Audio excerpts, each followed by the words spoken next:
어느덧 6월 첫째 주를 맞이하게 되었습니다. 날씨도 제법 이제 무더워졌죠. 6월은 호국 보훈의 달이라고 합니다. 그리고 이번 주에는 현충일이 있습니다. 현충일은 충렬을 드러내는 날이라는 뜻으로 매년 6월 6일 민족과 국가의 수호에 또 발전에 기여하고 애국한 열사들의 애국심과 또 지금까지 국토방위에 목숨을 바치고 나라를 위해 희생된 모든 사람들의 충성을 기념하기 위해서 정해진 법정 공휴일입니다. 남녀노소를 막론하고 온 국민이 이날을 통하여서 나라를 위해 헌신하신 분들을 기억하고자 합니다. 아직도 그 공로가 알려지지 않거나 인정되지 않은 분들이 많이 계시다고 하지요. 철저한 자료 수집하고 또 조사를 바탕으로 해서 하루빨리 그분들도 공로를 인정받고 마땅하고 합당한 대우를 받았으면 하는 바람입니다. 파라코라는 말이 있습니다. 파라코, 몰락한 집안의 자식이라는 뜻이 있습니다만 흔히 말하는 집안을 말아먹을 정도로 방탕하고 허황된 사람이라는 비난의 뜻도 가지고 있는 말입니다. 역사상 가장 유명한 파라코 중에 한 명은 이하응이라는 사람입니다. 이분은 조선 이씨 왕가의 사람이었지만 조선 말기에 파라코 행세를 하면서 어느 누구도 그분을 존경하지 않고 거들떠보지 않을 정도로 허랑방탕하게 살았다고 합니다. 그러다가 당시 나라를 다스리던 임금이었던 철종께서 후사가 없이 승하하게 되시고 자신의 아들인 이 명복을 왕으로 즉위시키게 됩니다. 이 이항이라는 분은 아들인 왕을 대신해서 수렴청정을 하게 되는데 이제 명실공히 조선에서 가장 높은 자로 우뚝 서게 되지요. 훗날 이분을 흥선대원군으로 우리가 더 잘 알고 있습니다. 또 한 명의 파라코는 1885년에 경북 안동에서 태어난 김용환이라는 분입니다. 이분은 집안이 이름난 양반 집안의 의성 김씨의 장손이었는데 당시 일제치하에서 온 집안이 의병활동을 하다가 일본 군인에 의해서 집안의 어른들이 총살을 당하고 매질을 당하고 욕보임을 당하는 것을 직접 보게 되었다고 합니다. 이후 자신도 일제에 항거하는 의병활동을 했지만 번번이 일본 군에게 체포당하여서 세 번째 체포당하고 감옥에 갔다 온 이후로는 집안에 틀어박혀 지냈다고 합니다. 장손으로서 의병활동을 하는 바람에 집안을 위태롭게 했다는 쓴소리를 들어야 했던 그는 이후에는 항일운동에는 전혀 관심을 갖지 않고 도박에 전념했다고 합니다. 주변의 만류에도 불구하고 밤낮을 가리지 않고 도박을 하러 다녔고 안동 일대에 도박이 있는 곳에는 김용환이도 있다라는 소리를 들을 정도로 방탕한 생활을 하였다고 합니다. 오죽하면 하나밖에 없는 딸이 이제 시집을 가는데 시댁에서 올 때 농을 장만해 오라고 준 돈을 가로채서 도박에 탕진하는 바람에 딸은 농을 살 돈이 없어서 집안의 할머니가 쓰시던 농을 대신 가져갔다고 하죠. 결혼식 날에도 아버지 김용환 씨는 보이지도 않아서 딸은 도박에 빠진 아비의 딸이라는 핀잔을 들어야만 했다고 합니다. 그렇게 주권을 잃은 나라에서 허랑방탕하게 살던 그였지만 이윽고 해방이 찾아오게 됩니다. 하지만 해방이 되고 난 지 얼마 되지 않아 그도 알아눕게 되었는데 다시 일어날 수 없을 것 같다는 소식에 한 사람이 그를 찾아오게 됩니다. 그는 독립군으로 활동하던 친구인 하중환이라는 사람이었습니다. 그는 김용환 씨의 마지막을 지키고 마지막으로 그와 대화를 나누었다고 합니다. 이후 김용환 씨의 장례가 끝나고 이 친구인 하중환 씨가 올린 제문을 통해서 김용환 씨의 삶의 비밀이 밝혀집니다. 도박으로 재산을 탕진하는 듯 하던 그는 사실 돈을 잃는 척 하면서 자신이 가지고 있는 돈을 다 끌어모아서 만주에 있는 독립군의 독립자금으로 보냈다는 것이었습니다. 집안을 말아먹을까 걱정하면서 집안의 여러 사람들이 이 김용환 씨가 잃었다고 하는 돈을 갚아주기도 하고 논과 밭을 다시 사주었는데 그것마저도 다시 다 끌어모아서 군자금으로 보냈다고 합니다. 김용환 씨는 이러한 공로를 인정받아서 1995년 건국훈장 애족장을 추서받았습니다. 후에나 알려진 사실이지만 딸의 장롱 살 돈도 독립자금으로 쓴 것이었다고 하죠. 그 장롱 살 돈을 준 시댁도 사실은 독립운동을 하고 있던 집안이었다고 합니다. 자식에게까지 원망을 들으면서 나라를 위한 충정을 간직한 그분의 마음과 삶에 존경을 금할 길이 없습니다. 우리가 성경을 살펴보면 사도 바울의 주위에도 늘 그를 미워하는 사람들, 그를 험담하는 사람들이 있었습니다. 복음을 전하는 그의 삶에 미워하고 방해하는 사람들이 있었다는 사실은 오늘날 생각해 보면 사실 믿기 어려운 말입니다. 그러나 이 땅에 처음 예수 그리스도의 복음이 전해졌을 때, 또 유대인이 아닌 이방인들에게 처음 복음이 전해졌을 때 복음을 받아들이는 사람보다 복음을 거절하고 의심하고 오해하는 사람들이 더욱 많았습니다. 더군다나 고린도후서에서 바울을 미워하고 반대하던 사람들은 다름 아닌 교회 안에 있는 사람들이었어요. 예수를 구주로 믿는 그리스도인들이었습니다. 같은 편이라고 생각했던 사람들에게서 미움을 받는, 반대를 받는 그 심정은 어떨지 한번 생각해 보십시오. 바울을 충분히 낙심하게 하고 힘들게 만들었을 것입니다. 바울의 사역에 흠을 잡으려고 하거나 노골적으로 그가 사도의 자격이 없는 사람이라고 그들은 말하였습니다. 그가 친히 세운 교회에 가서 그가 전한 복음이 가짜 복음이라고 말하기도 하였습니다. 때로는 바울의 약한 외모를 가지고 그를 비하하고 비웃기도 하였습니다. 우리가 알고 있는 이방인의 사도 바울의 모습은 한참 후대에 이르러서 완성되었고, 처음 교회가 세워질 때에 이 성경이 쓰여졌을 시대에 바울은 홀로 이러한 미움과 오해와 편견에 맞서서 이방인들에게 복음을 전하는 외톨이 선교사였습니다. 우리가 오후 시간에 살펴보게 될 데살로니가서에서도 바울을 괴롭게 하는 사람들이 등장합니다. 그들은 유대인들이었죠. 다시 말해 바울의 동족들이었습니다. 그들에게 괴롭힘을 당했던 바울의 심경은 이루 말할 수 없는 처참함이었습니다. 밖으로는 복음을 따르지 않는 동족들에게, 그리고 안으로는 예루살렘 교회로부터 온 유대인 그리스도인들에게 바울은 이루 말할 수 없는 고통을 당해야만 했습니다. 고린도후서에서도 바울이 자신이 당한 어려움에 대해 이렇게 표현하는 것을 볼 수 있습니다. 고린도후서 1장 8절로 9절 말씀입니다. 형제들아, 우리가 아시아에서 당한 환난을 너희가 모르기를 원하지 아니하노니 힘에 겹도록 심한 고난을 당하여 살 소망까지 끊어지고 우리는 우리 자신이 사형 선고를 받은 줄 알았으니 이는 우리로 자기를 의지하지 말고 오직 죽은 자를 다시 살리시는 하나님만 의지하게 하심이라. 아멘. 바울이 살 소망까지 끊어졌다고 말합니다.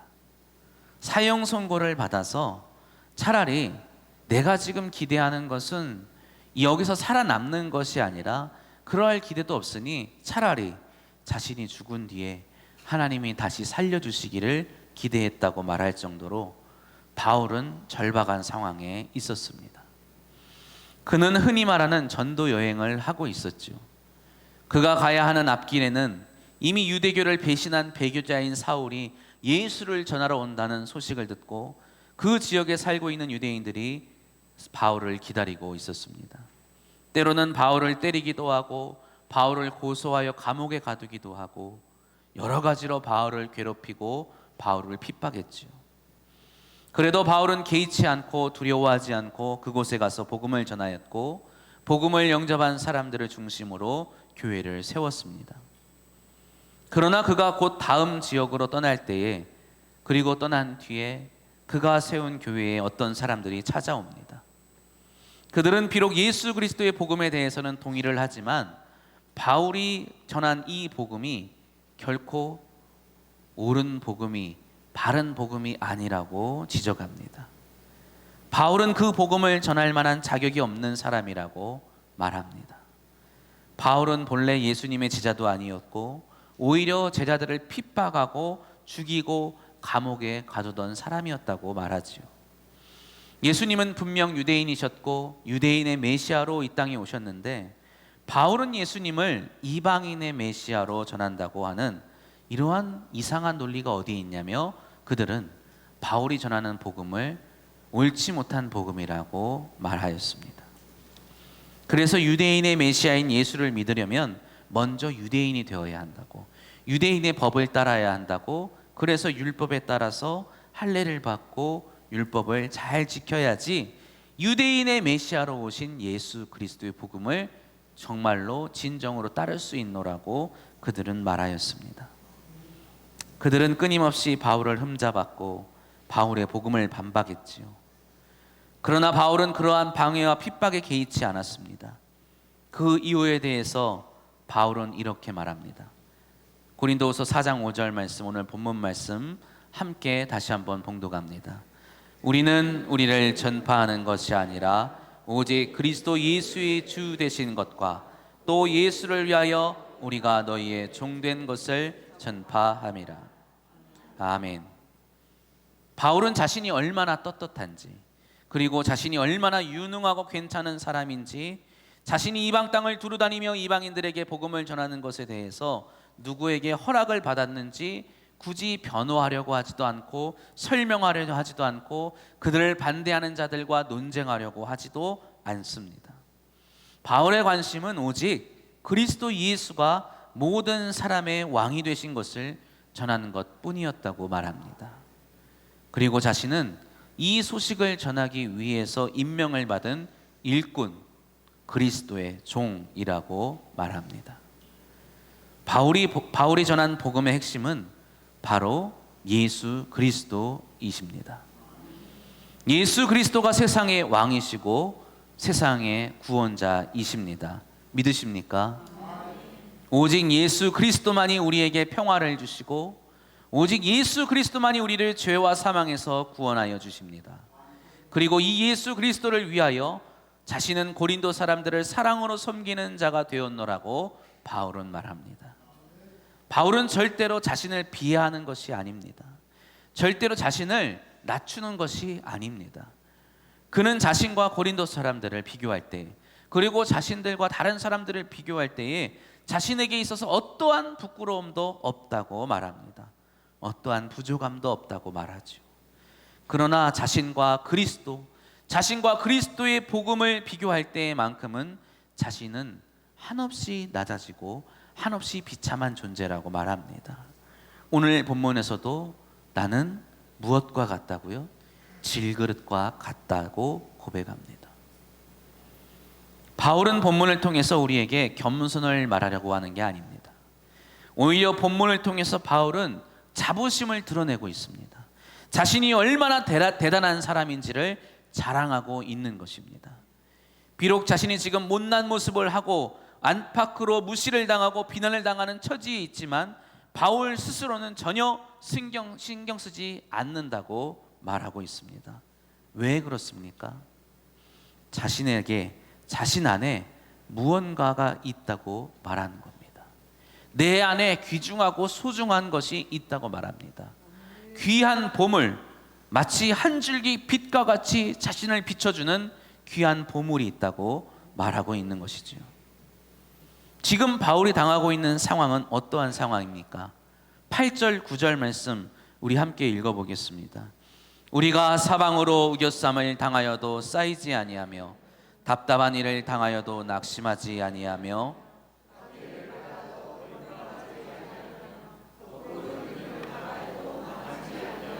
아멘. 그는 지금 사방으로 둘러싸여 답답한 일을 당하고 있습니다. 박해를 받고 땅에 내던짐을 당하기도 합니다. 마치 그리스도께서 모욕을 당하시고 죽으셨던 것처럼 바울 자신도 모욕과 죽음의 위협을 지금 당하고 있노라고 말하고 있습니다. 그래서 어떤 이들은 바울이 실패할 것이라고 장담하였습니다. 그리고 어떤 이들은 바울이 지금 실패했다고 말하며 바울의 곁을 떠나기도 하였지요. 때로는 바울 자신도 내가 이제 실패하는 것 아닌가 라고 생각했을지도 모릅니다. 그러나 바울이 무엇을 보았습니까? 바울은 무엇을 경험했습니까?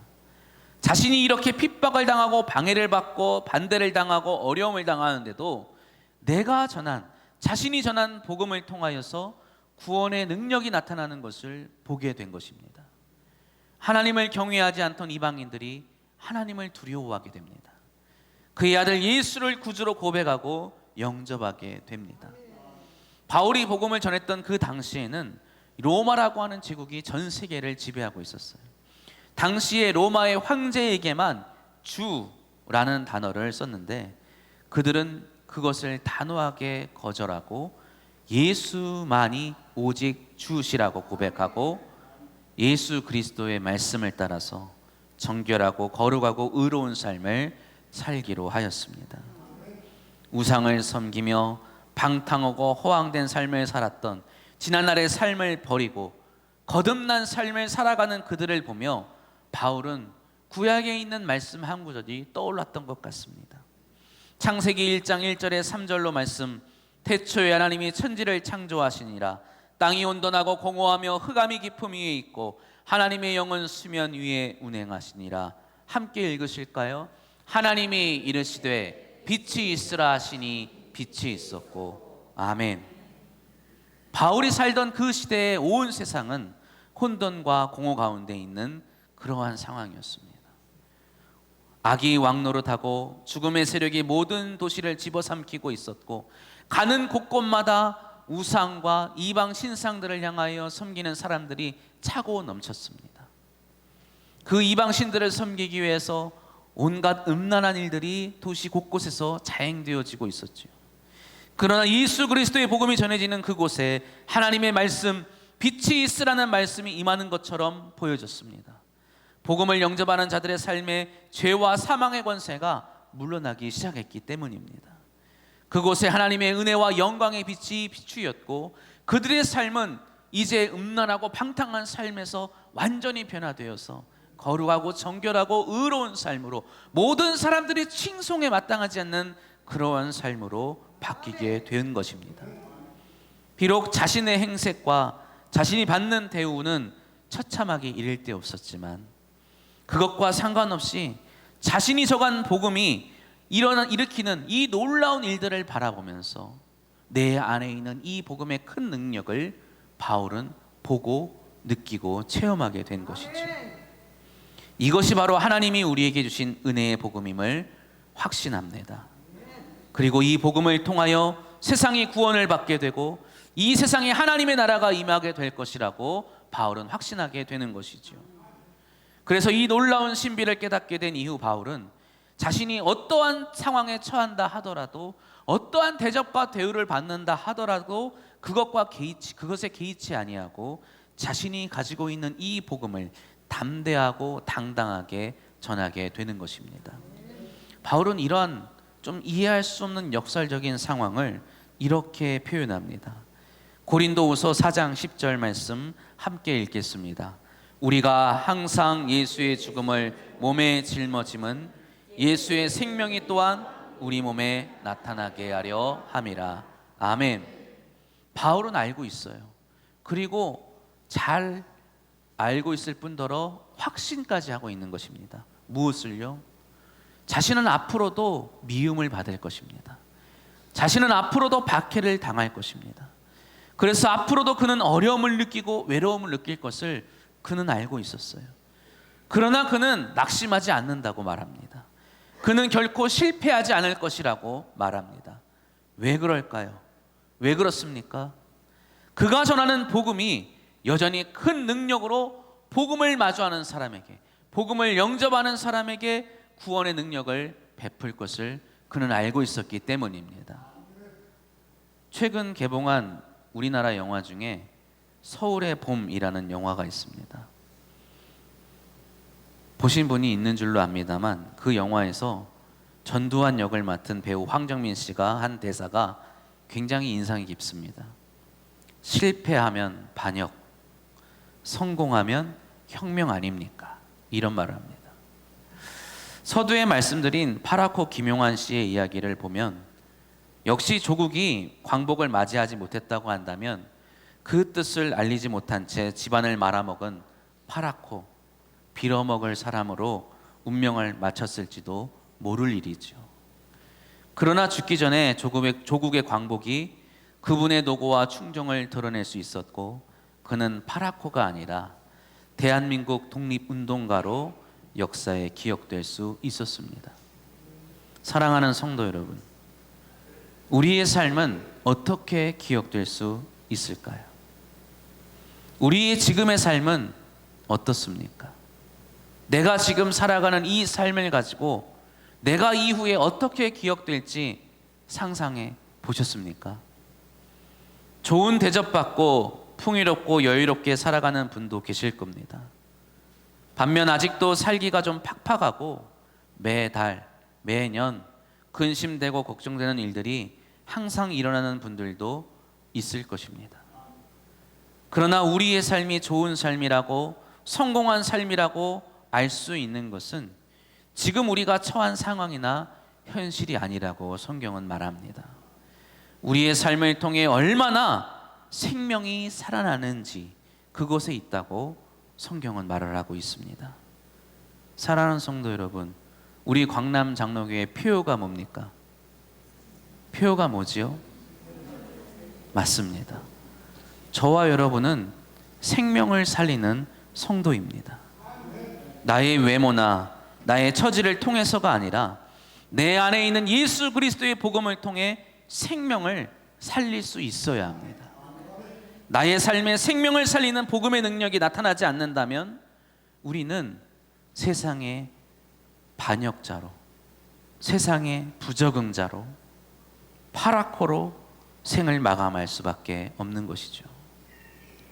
그러나 만약 나의 삶을 통해서 한 영혼이라도 생명을 얻고 죄와 사망의 권세가 물러나는 역사가 일어난다고 한다면 내가 전하는 이 복음이, 내가 품고 있는 이 복음이 진짜 복음이 되는 것이고 나는 세상의 구원자이신 예수 그리스도의 종으로 하나님 나라의 백성으로 살아가게 될 것이고 기억하게 될 것임을 믿으시기를 바랍니다.